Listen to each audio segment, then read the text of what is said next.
Hello everyone. सो आज aldehydes and ketones का हम लोग लास्ट लेक्चर कवर करेंगे जो है एडिशन रिएक्शंस के बारे में। एडिशन रिएक्शन लास्ट क्लास मैंने बताया था, एक बार फिर से मैं मैकेनिज्म बता दूं।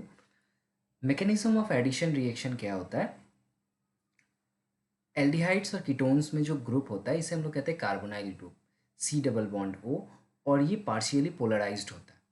जब ये पोलर हो जाता है तो कार्बन पे पॉजिटिव चार्ज आता है और ऑक्सीजन पे नेगेटिव आता है, और ये स्टेबल होता है बिकॉज ऑफ रेजोनेंस। ये सारी बातें हमने कर ली हैं ऑलरेडी।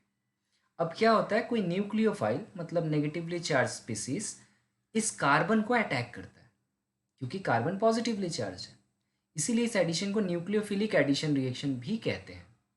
अभी न्यूक्लियोफाइल यहाँ पर स्टेप 1 में क्या होता है, यहाँ पर इस तरीके से ऐड होता रहता है और यहाँ पर ऑक्सीजन पे नेगेटिव चार्ज आता है, फिर कोई एक positive charge, most of the time hydrogen H plus, जिसको हम लोग प्रोटॉन भी कहते हैं, H प्लस जाके इस नेगेटिव चार्ज को बैलेंस करके OH बनाता है। ठीक है, इस रिएक्शन का जो ऑर्डर होता है, रिएक्टिविटी होता है, उसके बारे में एक हम लोग टर्म कह सकते हैं कि कौन ज़्यादा फॉलो करेगा। सो इसका रिएक्टिविटी जो है,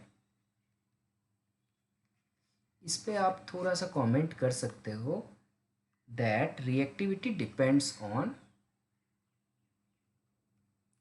reactivity depends on the amount of positive charge.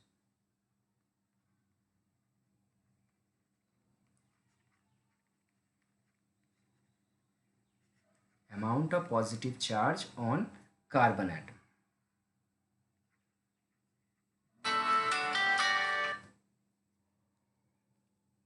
Excuse me.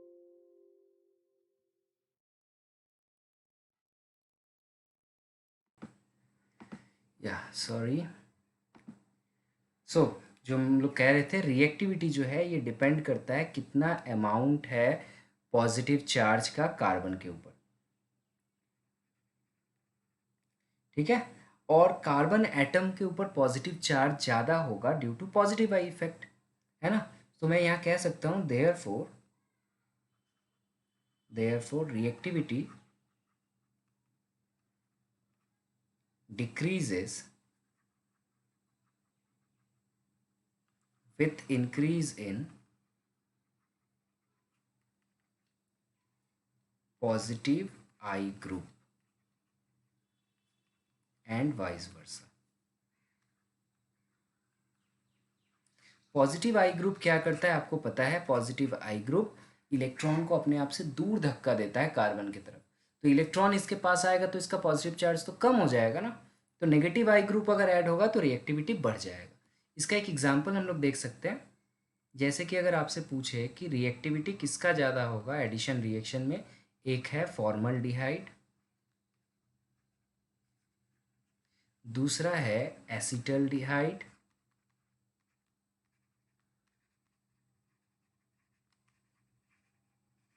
और तीसरा है एसीटोन। एकदम आसान सा एग्जाम्पल दिया मैंने। तो आपका रिएक्टिविटी सबसे ज़्यादा पॉजिटिव चार्ज किस कार्बन पे होगा, ये आपको पता होना चाहिए कि यहाँ पे कोई भी पॉजिटिव आई ग्रुप नहीं है, यहाँ पर एक पॉजिटिव आई ग्रुप है और यहाँ दो दो पॉजिटिव आई ग्रुप है। एज ए रिजल्ट ये इलेक्ट्रॉन को अपने पास से दूर भेजेंगे और इस कार्बन का पॉजिटिव चार्ज को न्यूट्रलाइज कर देंगे। इसीलिए रिएक्टिविटी जो है, जिसमें सबसे कम पॉजिटिव आई ग्रुप है उसका रिएक्टिविटी सबसे ज़्यादा होता है। लेकिन अगर एग्जाम में इसी क्वेश्चंस को थोड़ा घुमा दिया जाए और अगर आपसे पूछे कि अगर मान लो यहाँ दो हाइड्रोजन हटा के दोनों की जगह दो क्लोरीन बैठ गए, ठीक है, क्लोरीन बैठ गया और ये है फॉर्मल्डिहाइड। अब अगर आपसे कोई पूछे कि किसका रिएक्टिविटी एडिशन में ज़्यादा होगा, तो आप देख रहे हो कि यहाँ पर एक नेगेटिव आई ग्रुप है। सो नेगेटिव आई ग्रुप क्या करता है, इलेक्ट्रॉन को अपने पास खींच लेता है और यहाँ पॉजिटिव चार्ज बढ़ा देगा, तो यहाँ पर रिएक्टिविटी नेगेटिव आई ग्रुप का बढ़ जाता है। और ये सारे जो हैं ये पॉजिटिव आई ग्रुप है। एल्काइल ग्रुप जो होता है ये पॉजिटिव आई ग्रुप। तो नेगेटिव आई इफेक्ट और पॉजिटिव आई इफेक्ट से रिएक्टिविटी कैसे चेंज होता है ये आपने समझ लिया, ये एग्जाम में पूछ सकता है। ठीक है, उसके बाद हमने last class addition of HCN देखा था और बाकी मैंने आपको होमवर्क दिया था, किसी ने सबमिट नहीं किया, that should not be expected. Well, so हम लोग नेक्स्ट देखते हैं एडिशन ऑफ ग्रिग्नार्ड रिएजेंट, बहुत इंपॉर्टेंट है।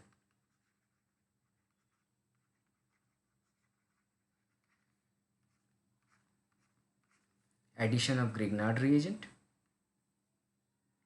सो सबसे पहला हम लोग फॉर्मल्डिहाइड में ऐड करके देखते हैं। ये एडिशन मैंने आपको बताया भी हुआ है ऑलरेडी,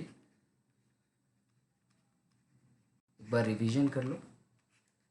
तो यहाँ पे आपको पता है कि CH3 है और OMgI है, CH3 नेगेटिव पार्ट होता है, तो ये जाता है कार्बन के पास, याद रखना CH3 जाता है कार्बन के पास।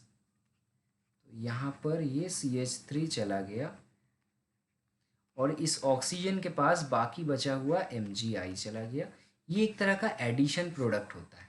कैसा प्रोडक्ट है ये एक तरह का एडिशन प्रोडक्ट है और ये काफ़ी देर स्टेबल नहीं रहता है, ये ब्रेक डाउन हो जाता है।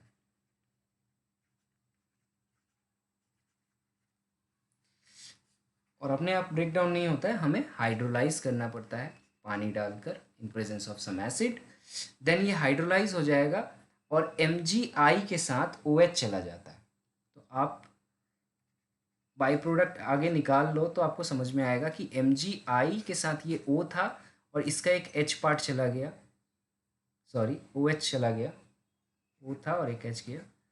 अब बचा हुआ है OH, तो ये यहाँ पर हमारा आके बैठ जाएगा। क्या है देखो, CH3 और ये है CH2। इस वाटर को मैंने ऐसे तोड़ा था H और OH में, H पार्ट को लेके गया MgIO। मैं इसको हाइलाइटर से मार्क कर देता हूँ, देखो ये MgI इस H को लेके चला गया तो MgIOH बन गया। बचा क्या है OH, ये OH यहाँ पर जाके बैठ जाएगा। समझ में आई बात? तो क्या बना मेरा, एक देखो ऊपर CH3, ये C2H है तो CH2 और वाटर का OH बैठ गया। इसका मतलब हमने एल्कोहल बना लिया फॉर्मल्डिहाइड से और एक कार्बन बढ़ा भी दिया, तो हमने इथानॉल बना दिया। एल्कोहल का प्रिपरेशन में हमने पढ़ा था ये, आई डोंट नो आपने याद किया है कि नहीं, 1 degree 2 degree 3 degree alcohol preparation using Grignard reagent. तो याद रखना ये 1 डिग्री अल्कोहल बना दिया हमने। 1 डिग्री अल्कोहल बनाने के लिए हम फॉर्मल्डिहाइड का इस्तेमाल करते हैं अगर ग्रिग्नार्ड रिएजेंट से बनाने बोला जाए। अगर फॉर्मल्डिहाइड के जगह हमने एसिटल्डिहाइड ले लिया होता तो क्या होता, let us see. This is acetal, यहाँ पर हमने ग्रिग्नार्ड रिएजेंट डाल दिया। तो जैसा आपको मैंने बताया कि CH3 को ले जाके इस कार्बन पे बिठा दो,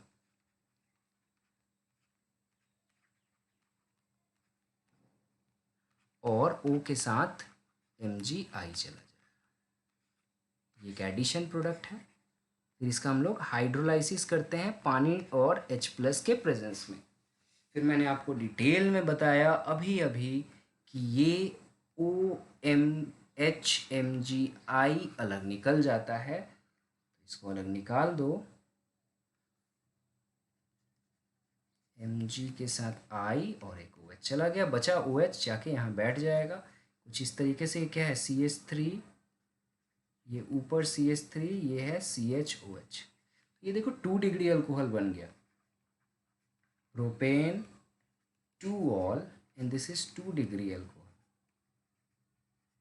तो अगर 2 डिग्री अल्कोहल बनाना हो तो हम किसका इस्तेमाल करते हैं, एसिटल्डिहाइड का इस्तेमाल करते हैं। ये अल्कोहल चैप्टर में भी हम लोग पढ़ चुके हैं, फिर भी मैं रिवाइज करवा रहा हूँ आपको। अगर हम एसीटोन ले लेते,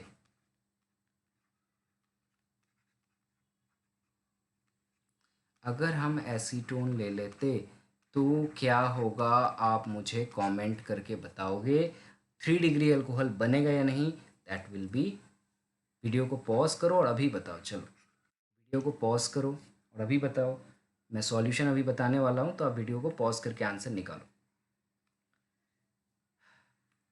आई होप सबने वीडियो पॉज करके सॉल्व किया होगा और आंसर आया होगा 3 डिग्री अल्कोहल। सो ये बहुत सिंपल है, CH3 C के साथ अटैच हो गया और ये OMgI बन गया। फिर यहाँ हाइड्रोलाइसिस होगा, water and H+, then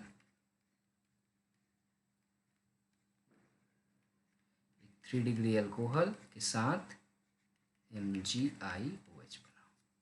So this is neo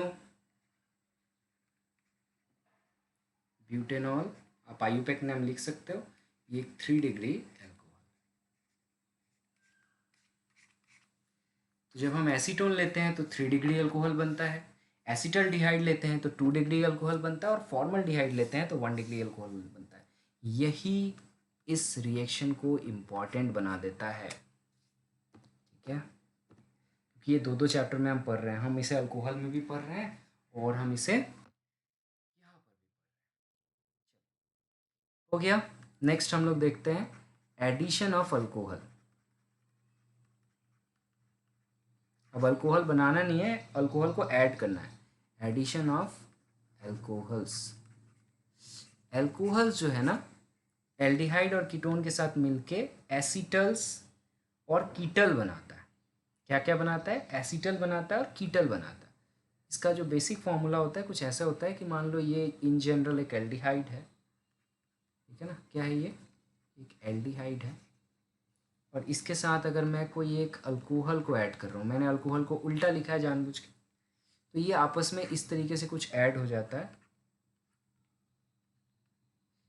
ये एल्डिहाइड का एक हाथ खाली हुआ यहाँ पर और यहाँ पर चला जाता है OR प्राइम, ये पोर्शन, और यहाँ चला आता है H, ठीक है, मैं मार्क कर दूँ आपको। ये OR प्राइम वाला जो पोर्शन है ये चला जाएगा इस कार्बन के ऊपर और H चला जाएगा O के पास, क्योंकि OR प्राइम जो होता है वो नेगेटिव होता है, ठीक है। इसको कहा जाता है हेमी एसिटल। इसको क्या कहा जाता है? Hemy acetal. आप R की जगह CH3 CH2 लेके कुछ भी आप कर सकते हो। ये रिएक्शन यहाँ नहीं रुकता है, ये कभी कभी क्या होता है, अगर एक ऐड हुआ तो ऐसा बना, लेकिन अगर दो मॉलिक्यूल आपस में ऐड होते,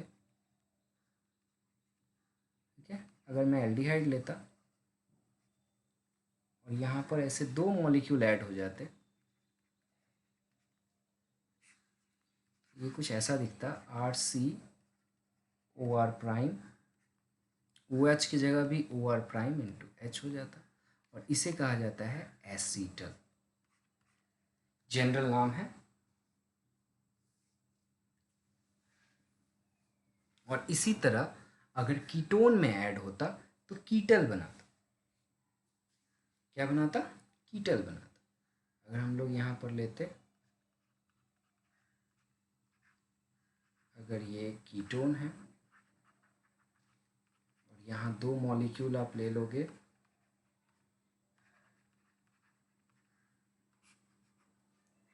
तो ये हमारा कुछ ऐसा बना देगा।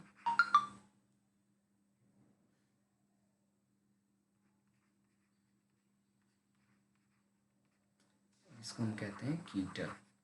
आप यहाँ पर R और R प्राइम की जगह सब्स्टिट्यूट कर सकते हो। ओके, सो यही था एडिशन ऑफ अल्कोहल, मैं उसमें और ज़्यादा नहीं बताऊंगा। नेक्स्ट हो जाएगा addition of ammonia and its derivative.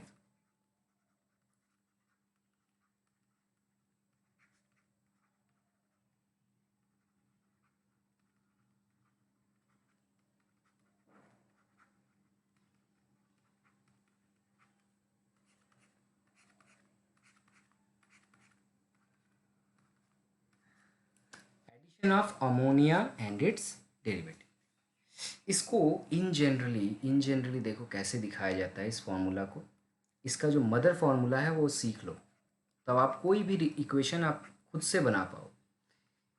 Ammonia को शॉर्ट फॉर्म में ऐसे लिखा जाता है और इसका डेरिवेटिव, अब इस Z के जगह आप अगर H बैठा दोगे तो अमोनिया हो गया NH3, और अगर OH बैठा दो, NH2 बिठा दो या कोई CH3 बिठा दो तो वो उसका डेरिवेटिव बन जाएगा।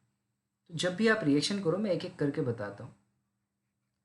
तो ये रिएक्शन कैसा होता है कि ये यहाँ पर डबल बॉन्ड ब्रेक नहीं होता है, ऑक्सीजन रिमूव हो जाता है ये दो हाइड्रोजन को लेकर कुछ इस तरीके से।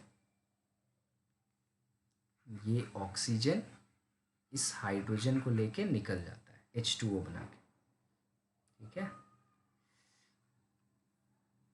और ये N और Z यहाँ पर ऐसे लग जाता है। ये है मदर इक्वेशन, इसको याद कर लो, ठीक है। यहाँ पर जो मैंने कहा कि Z का वैल्यू H भी हो सकता है, OH भी हो सकता है, NH2 भी हो सकता है, इसके अलावा NH, देन बेंजीन रिंग इसका डेरिवेटिव में बैठ सकता है, CH3 बैठ सकता है, एक्सेट्रा। इतनी सारी चीज़ें Z की जगह बिठा बिठा के रिएक्शन कर सकते हो, मैं एक एक करके बताता हूँ। बाकी आप करना। जैसे कि मैंने यहाँ पर एसीटल डिहाइड ले लिया,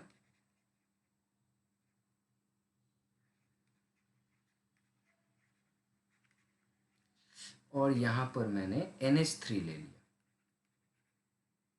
तो मैं इसको ऐसे लिख सकता हूँ NH3 को, एनी प्रॉब्लम।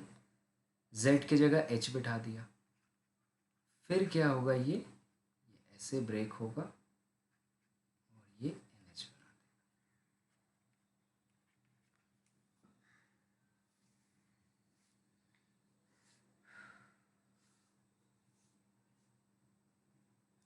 ठीक है। इसी तरह बाकी सारे रिएजेंट्स के साथ आप रिएक्शन कर सकते हो, दैट विल बी योर। इसके साथ साथ एक और होमवर्क मैं दे रहा हूँ जो बहुत बहुत इंपॉर्टेंट है, और आई वुड एक्सपेक्ट तुम लोग NCERT का बुक थोड़ा खुद से पढ़ोगे और इसका आंसर निकाल के बताओगे। What is called Brady's reagent.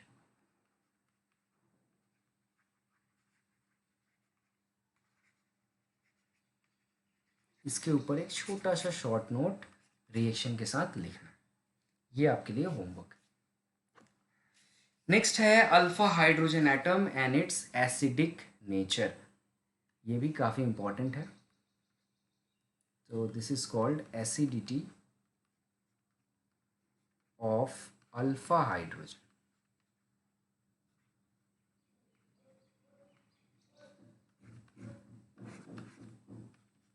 Alpha hydrogen atom का एसिडिटी क्या है।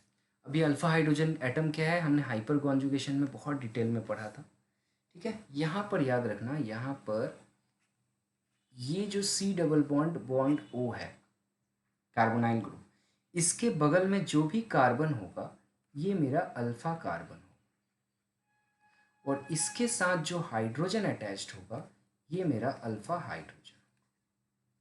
समझ में आ गया।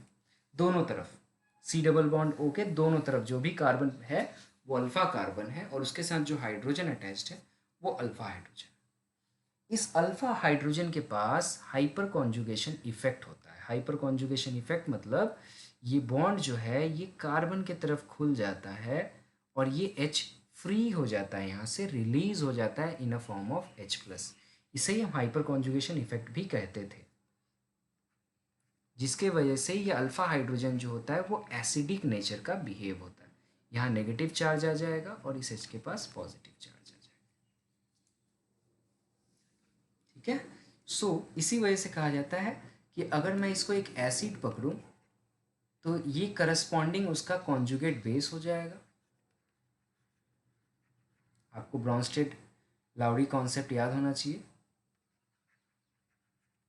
इसी तरीके से हम लोग एसिड बेस का कॉन्जुगेट, और ये जो कॉन्जुगेट बेस बन रहा है ये स्टेबल होता है ड्यू टू रेजोनेंस। सो ये जो है ये स्टेबल है ड्यू टू रेजोनेंस, हेंस। और इसका रेजोनेंस अगर चाहो तो मैं बना के बता सकता हूँ आपको, ये रेजोनेंस कैसा होता है। यही दिख रहा है हम लोग का कॉन्जुगेट बेस। तो ये क्या होता है हमारा, इस तरीके से ये बॉन्ड यहाँ खुल जाता है और ये पाई इलेक्ट्रॉन यहाँ पाई बॉन्ड बना देता है एज ए रिजल्ट कंपाउंड हमारा कुछ ऐसा दिखता है।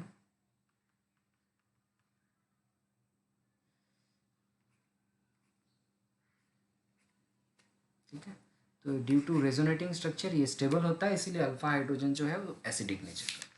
एग्जाम में अगर आपसे कोई पूछे why alpha hydrogen is acidic in carbonyl compounds, so आप ये टोटल चीज करके दिखा दोगे, दैट्स ऑल। अब इससे रिलेटेड कुछ रिएक्शंस है अल्फा हाइड्रोजन से रिलेटेड, जिसको हम लोग को पढ़ना पड़ेगा, जिसमें सबसे इंपॉर्टेंट है एल्डोल कॉन्डेंसेशन, बहुत बहुत important.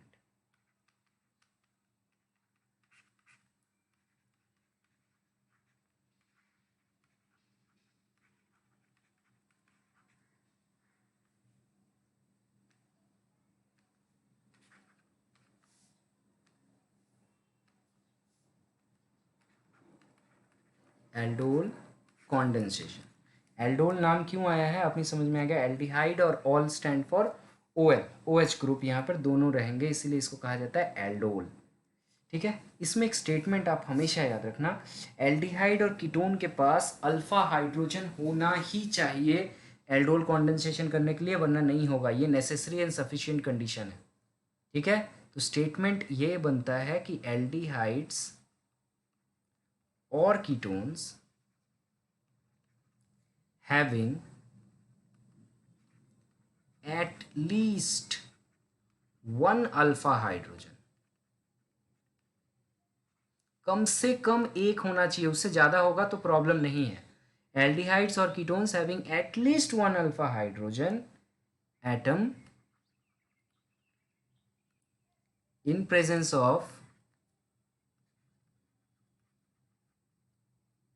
in presence of dilute NaOH undergoes condensation.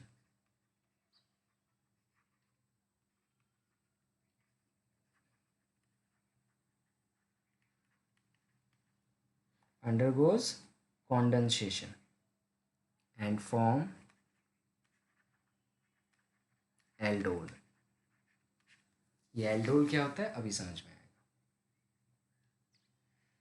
Aldol का नाम में इसका मतलब ये याद रखना कि इसके पास एल्डिहाइड भी ग्रुप है भी है और OH ग्रुप भी है, दोनों है, इसीलिए इसका नाम है एल्डोल।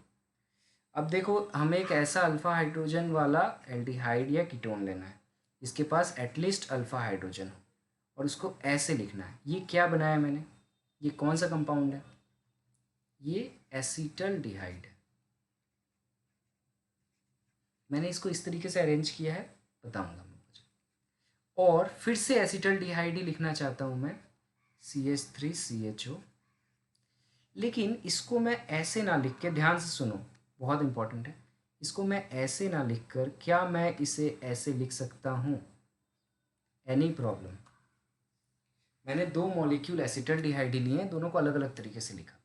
रीज़न ये है कि यहाँ पर ये अल्फा हाइड्रोजन रिक्वायर्ड था हमारा। देखो, इस एसीटल्डिहाइड के पास 3 अल्फा हाइड्रोजन है, ये बातें क्लियर रखो। कहाँ अल्फा हाइड्रोजन है, यहाँ पर है और यहाँ है। टोटल इसके पास एक एक मॉलिक्यूल के पास 3 अल्फा हाइड्रोजन। होता क्या है यहाँ पर,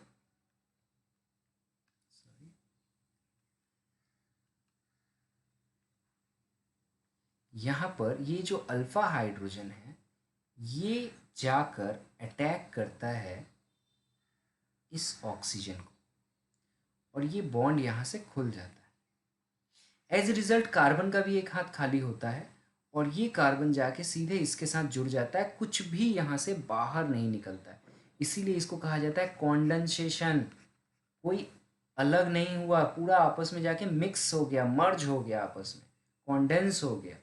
तो ये CH3C, ध्यान से देखो, ये ऊपर में O के साथ मैंने कहा उधर का H आ गया, इस H को अपने जगह रहने दो, और ये फिर CH2 इसके साथ जुड़ गया, ये हो गया CHO। सो इसके पास ऑल ग्रुप भी है, CHO ग्रुप भी है, एल्डिहाइड एंड OH, इसीलिए इसको एल्डोल कहते हैं। इन जनरली इसका आयुपेक नेम तो आप लिख सकते हो, ठीक है, आयुपेक नेम आप लिख लो इसका 1 2 3 4। So this is 3 hydroxy 3 hydroxy butanal, इसका यूपेक नेम हो जाएगा। कमाल की बात है कि रिएक्शन यहाँ पर रुकता नहीं है, रिएक्शन थोड़ा और आगे बढ़ता है और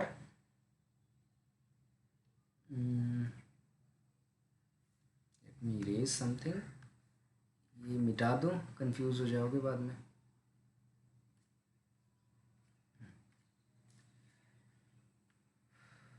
फिर क्या होगा देखो, ये OH जो है ना, फर्दर अगर हम लोग इसको हीट करते हैं, अगर फिर से यहाँ पर हीट अप्लाई आप करते हो,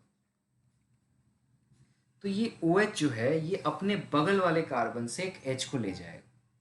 अब इसके पास दो नेबर हैं, सेट-जेप्स रूल याद करो, इसके पास यहाँ से भी एक हाइड्रोजन निकल सकता था और यहाँ से भी, इसके दो नेबर हैं, एक के पास 3 हाइड्रोजन है, एक के पास 2 हाइड्रोजन। तो हाइड्रोजन वहीं से रिमूव होता है जहाँ पर कम हाइड्रोजन होता है, ये आप पहले से पता है आपको। तो ये हो जाएगा CH, यहाँ से एक H चला जाएगा तो ये भी हो जाएगा CH और ये हो जाएगा CH।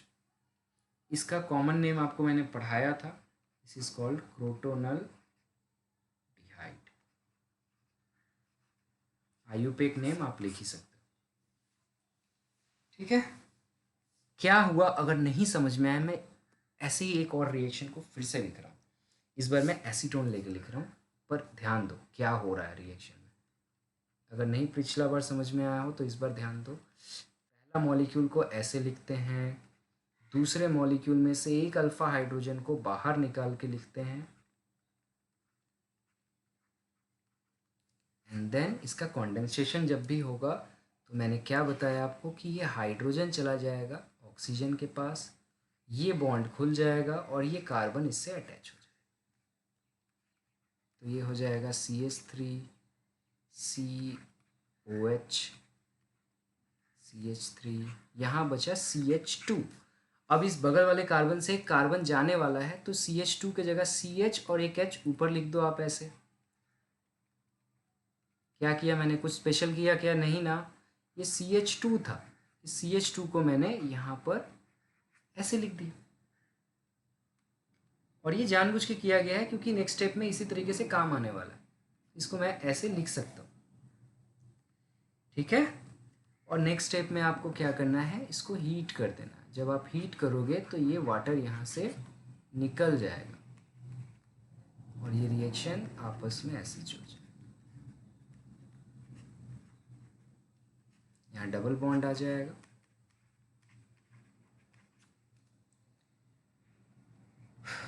इसका आयुपेक नेम आप लिख सकते हो, there is no issue. 1 2 3 4 5, this is 4 methyl, then pent 3 in 2 on, ठीक है। तो ये है एल्डोल कॉन्डेंसेशन। यहाँ ध्यान रखो, अगर हम लोग कीटोन ले रहे हैं, एसीटोन ले रहे हैं, तो दोनों ही मॉलिक्यूल एसीटोन है। अगर हम लोग एसिटल डिहाइड ले रहे हैं तो दोनों ही मॉलिक्यूल एसिटल डिहाइड है, इसलिए इसको एल्डोल कॉन्डेंसेशन कहते हैं। एक ही तरह चीज कॉन्डेंस हो रहा है, अगर आप अलग अलग चीज को कॉन्डेंस करोगे तो उसको कहा जाता है मिक्स्ड एल्डोल कॉन्डेंसेशन। क्या कहते हैं उसे? मिक्स्ड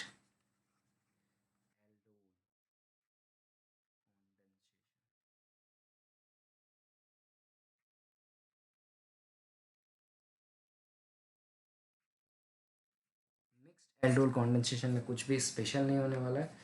यहाँ पर क्या होता है, दो अलग अलग तरह के चीज़ों को मिक्स कर देते हैं। जैसे कि इधर हमने ले लिया हमारा एसिटल डिहाइड,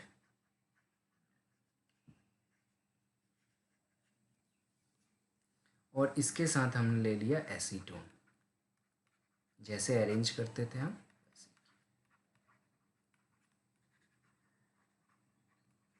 इसको आपस में जब आप मिक्स करोगे तो आपको रिएक्शन ऑलरेडी अभी पता है कि ये H इधर चला जाता है और ये जुड़ जाता है।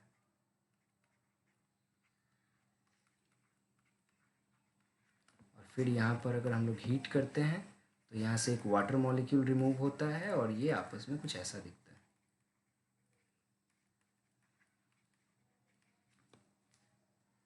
ठीक है, तो ये एक तरह का मिक्स्ड एल्डोल कॉन्डेंसेशन का एग्जांपल है। मिक्स्ड एल्डोल कॉन्डेंसेशन में सबसे इंपॉर्टेंट एक जो रिएक्शन होता है वो होता है जब हम लोग बेंजल्डिहाइड के साथ रिएक्शन करते हैं। ये बहुत बार पूछा गया है। अगर आप बेंजल्डिहाइड ले लो, इसके पास कोई अल्फा हाइड्रोजन नहीं है, नो अल्फा हाइड्रोजन। तो इसके साथ जो रिएक्शन होगा उसके पास अल्फा हाइड्रोजन होना चाहिए, जैसे कि एसिटल्डिहाइड, इसके पास अल्फा हाइड्रोजन है, here is the alpha hydrogen.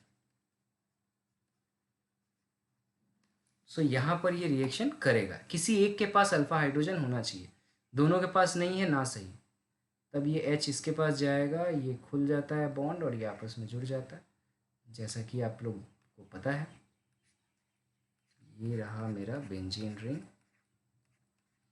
ये हो जाएगा OH, ये H, ये CH, ये H, ये CHO।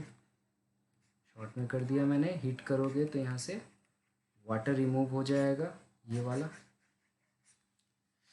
और ये बन जाएगा benzene ring, CH double bond CH CHO।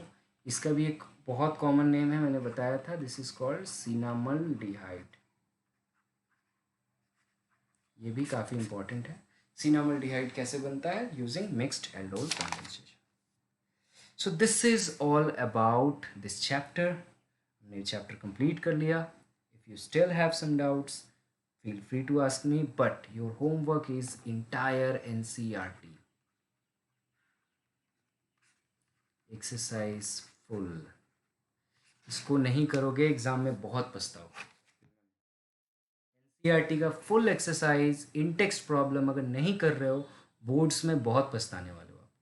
अगर नहीं पछताना चाहते हो ना, एक ही बार एग्ज़ाम देना होता है यार, बोर्ड्स का 12th का एग्ज़ाम एक ही बार होता है, तो जी जान लगा, जी जान लगा दो। और सारा प्रॉब्लम मैं जितना डिटेल में पढ़ा रहा हूँ आपको, आपको बस 2 घंटे या 4 घंटे एक्सरसाइज के पीछे खर्च करने हैं। Okay, thank you.